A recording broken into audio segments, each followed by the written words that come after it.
And I meant it.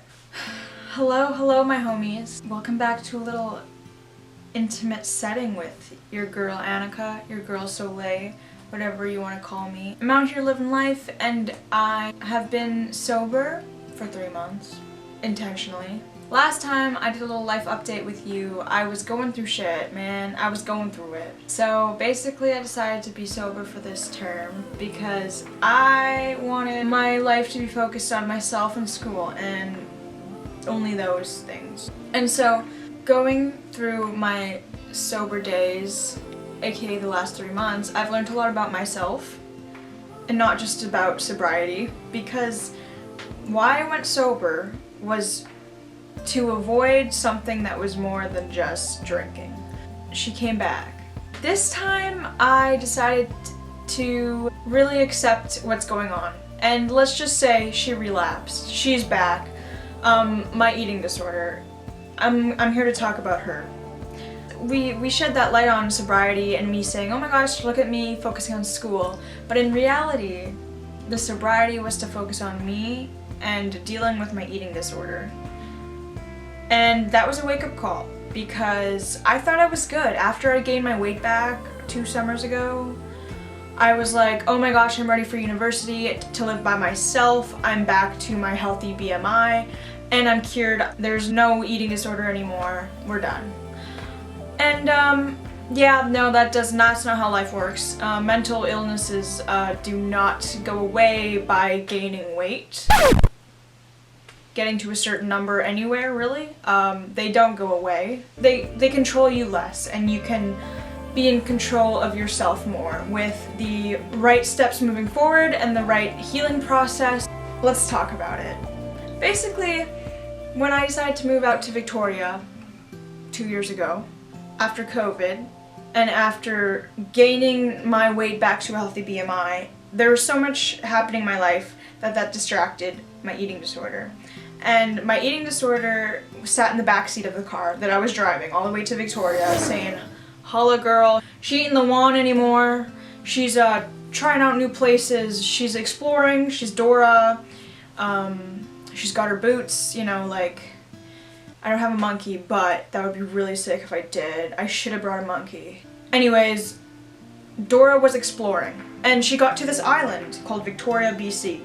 And she spent her first year as a writing student enjoying her studies. And that was all that was really on her mind, was her studies and hanging out with new friends, new people in a new environment. So of course an eating disorder would be in the back seat if we have all these new things happening.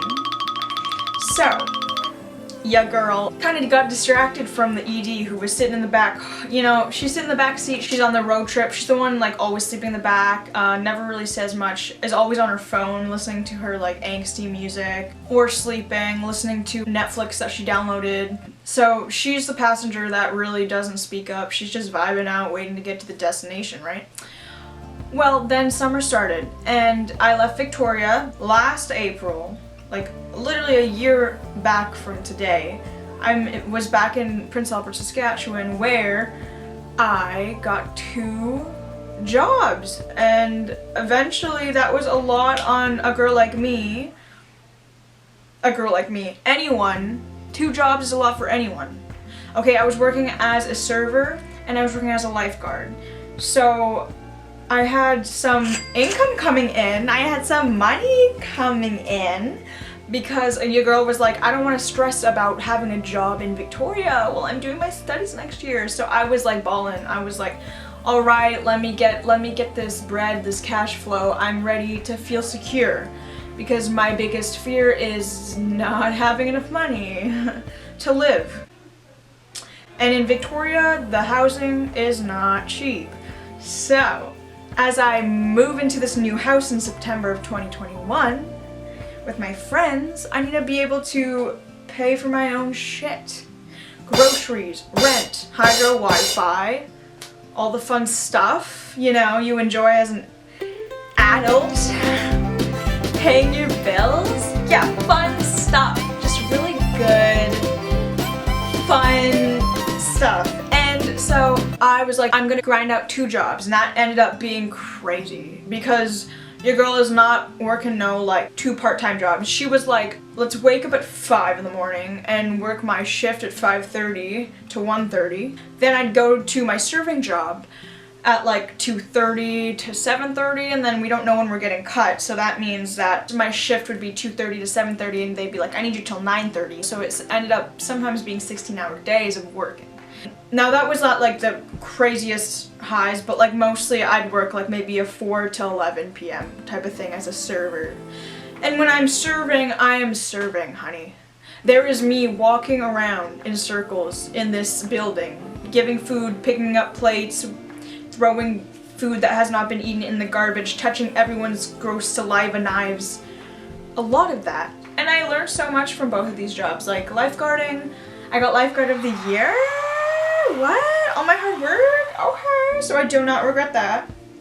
Serving, I don't regret it at all because I've always wanted to be a server. I love like being in the customer service type of vibes where I can chat to people, learn about people. But when it's like stressful situations and it's like very fast paced and you have to get to one place to the other in 5 seconds and then think about what your next move is in the next 2 minutes and 2 seconds, it's just like, okay, so I'm not here talking to people, I'm here to do my job. And what I wanted to do was like get to know random strangers, and the serving job was me walking around a restaurant with food and saliva all over my hands. Let's just say during the summer I was definitely dealing with my eating disorder. So she was back in the front seat beside me. I was driving, right? I had my skirt, I had my little like Volkswagen, whatever I was driving.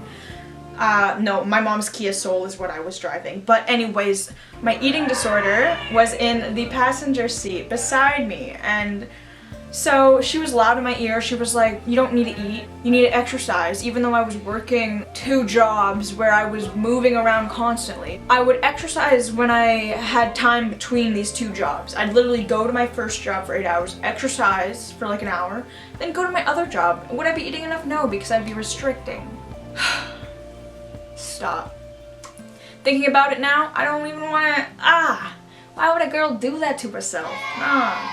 None of that, please. Like, the hustle culture, let's do like the self-care culture, because let's bring that into the mix. Anyways, hardcore eating disorder moment for me was this past summer, which I didn't want to accept that was an eating disorder back. I was just like, oh, I'm just busy all the time and I want to work out. And I just wouldn't eat enough. And then I went to Greece, and it was so fun. And I just like ate whatever I wanted because we were in Greece. We're on a cruise ship, all the food's paid for, and like let me indulge. So sometimes I'd get 2 entrees because it's free, and I would just eat so much, and it was so freeing, and I've never felt that free in so long. That was at the end of summer, and then I came to Victoria. So I moved into a house, and with an eating disorder brain, where I would restrict what I ate. I'd add so many vegetables, so many fruits in, but my meals were not balanced. I was avoiding the food that I needed, and I made an at-home gym downstairs with the weights I have, and like we got a bench and stuff, a barbell, like we got some shit downstairs to bust down with where I don't have to pay for a gym. And so every morning I'd work out, but I wouldn't be eating enough to even sustain a person not working out. I'm paying for my own groceries, I'm making my own meals, so that means I can control what I'm putting in my body. And so that is not a good thing with an eating disorder brain. Now, it wasn't so big in the first semester of school, but then when I went home for Christmas, I decided Christmas is about people and food, so I'm just gonna be around people and food. And a lot of food means, oh, I need to restrict. Because there's gonna be so much food, I'll be indulging so much. So I decided, you know, when I'm there, I'd do cardio workouts every day, and I would restrict my food until it was like a big meal time. And I went back to work as a server. I'd work long hours, then I wouldn't eat enough during the day, and like on my breaks I wouldn't eat. Sometimes I'd have like 8-9 hour shifts, and it's just like me not eating until I get home, and when I got home and ate, it was like I'm already tired, so I'm gonna eat something, you know, not that filling, and I'm going to bed. So a lot of it was like me waiting for the big Christmas meals and stuff. And then when it came to Christmas, after this restricting, like this, okay, I'm gonna restrict and then eat when I have meals like given to me, made for me, that are big, so that might be like a binge restrict type of situation in that sense. Then during actual Christmas, When the turkey was made, the stuffing has been stuffed. Like, we got the potatoes mashed, Santa came in the morning, and I got food poisoning the day before Christmas. So all of Christmas, my stomach wanted nothing. I just laid there trying to not think about how much my stomach hurt, and when I ate, it would be something like toast, because that's all you can keep down when you're sick, like you have a stomach flu. So all Christmas I was in pain, and I ate like one piece of turkey, like a sliver of turkey, and some potatoes, and that's all I had. And it was the saddest, like, I was ready to indulge. I was literally like, my whole time at home I was restricting to then get to that point and be like, I can eat everything because it's Christmas and your girl got the turkey out, and it was just fucked up. Then I realized that, damn, I am in this place again where it just is like restricting, and so I get back to Victoria after Christmas and classes are online.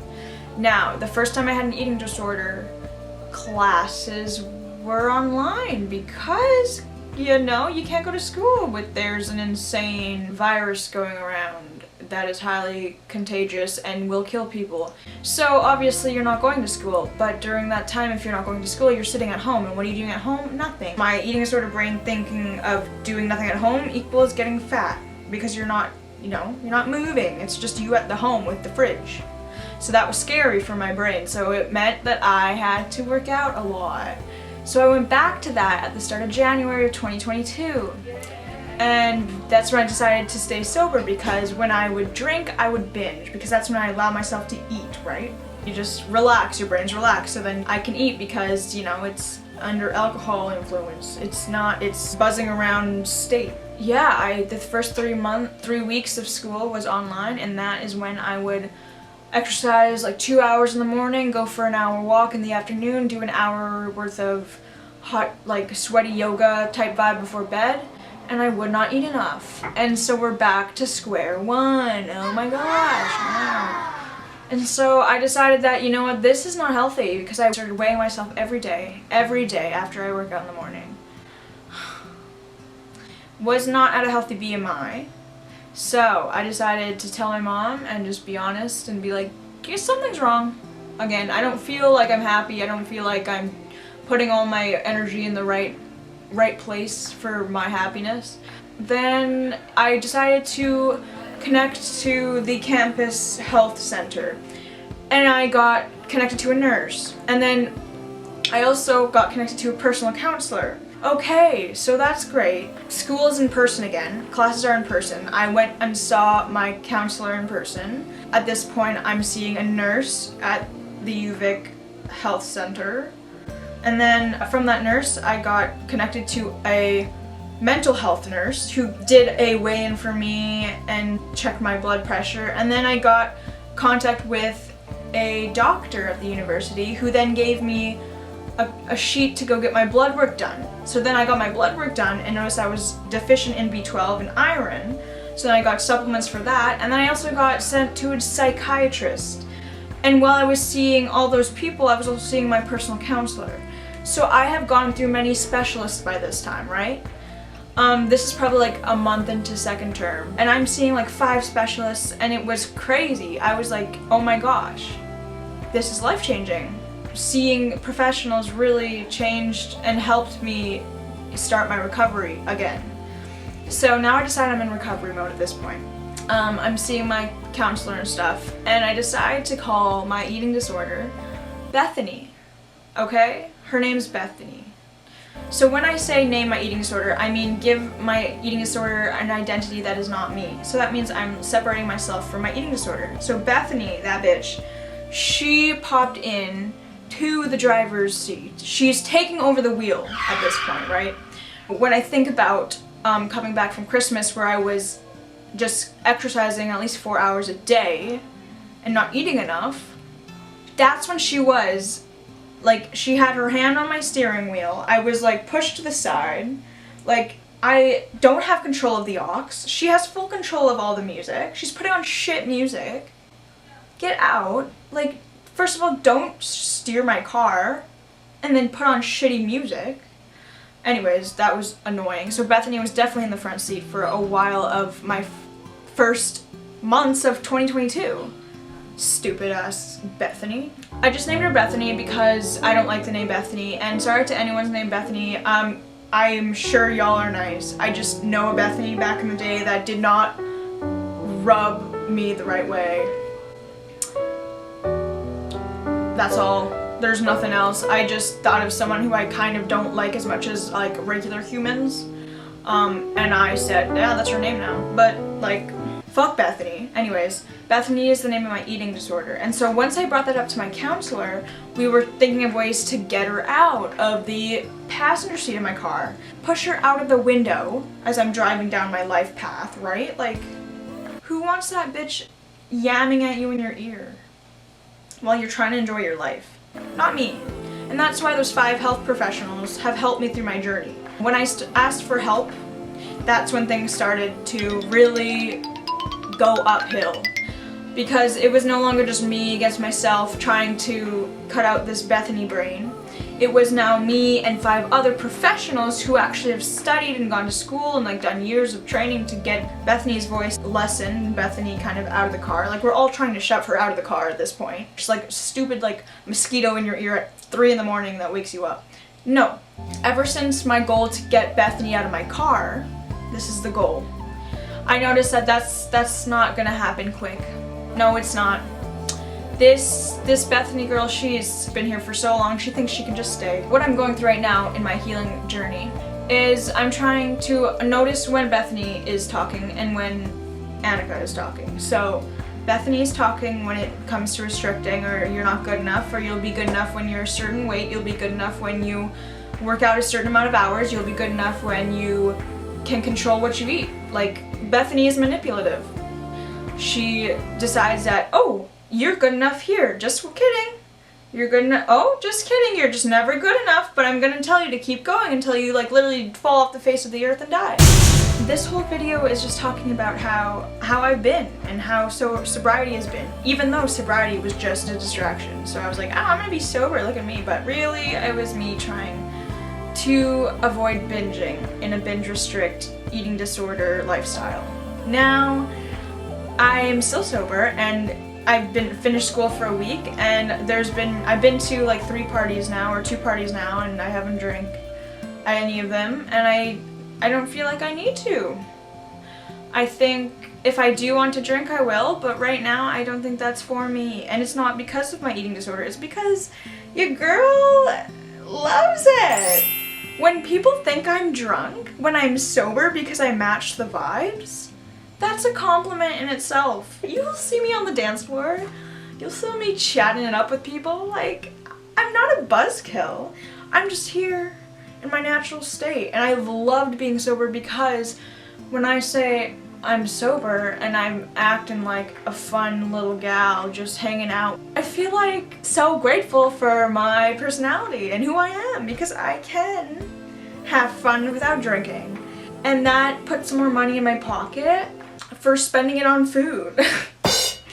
No, seriously, I'm not joking. I literally spend so much money on groceries.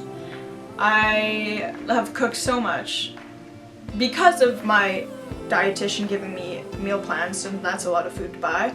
But just because I love food, I've just learned that I have an eating disorder, and she's not gonna go away by gaining weight.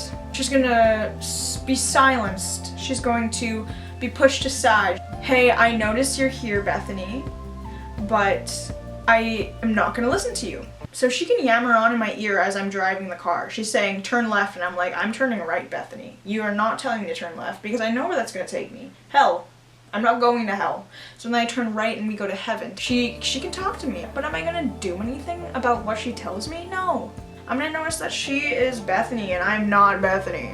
I'm not my ED. A lot of my past few years have been taken over by bitch Bethany in the passenger seat telling me what to do in my ear.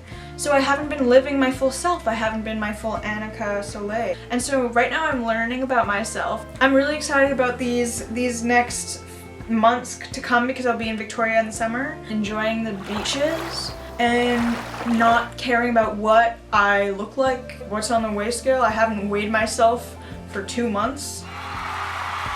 I don't need to. There's no reason. Numbers are not a big deal. We don't need to make numbers a big deal. They don't mean shit. And a lot of my life has been devoted to numbers. So now we're like switching it up, and we're not gonna focus on the numbers. We're gonna focus on the moments, the memories, the people, the cookies. I got this shirt in angst against Bethany because fuck Bethany, so I got this shirt to wear to remind myself that I like cookies. And I do like cookies. Oreos fucking spank. They are so good. Thank you so much for watching, my homies. I'm glad you even survived this long. This is a long time listening to me. You should probably go do something else with your life. This is a problem. You don't need to be listening to me for this long. Just kidding. Listen to me. Think about it.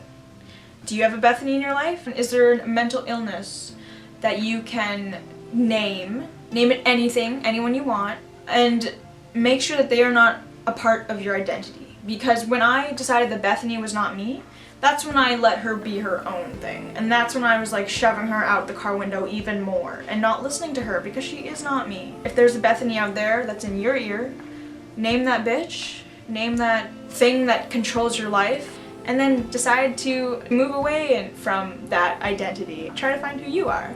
The best thing I did was seek help and be honest with myself.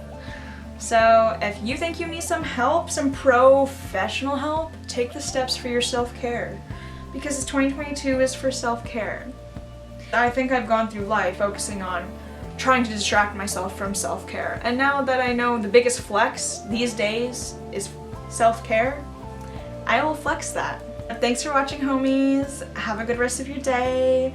And comment below if you have a Bethany in your life. Some kind of mental illness, some kind of little voice in your head that you do not want there. And you don't have to have there. You don't have to listen to them either. You can choose to be yourself rather than listen to your Bethany in your head yapping at you as you're trying to drive your damn car. Do not let someone drive your car for you. You get to do that. That's your car. Anyways, we're talking a lot about cars. I don't know a lot about cars, but thank you.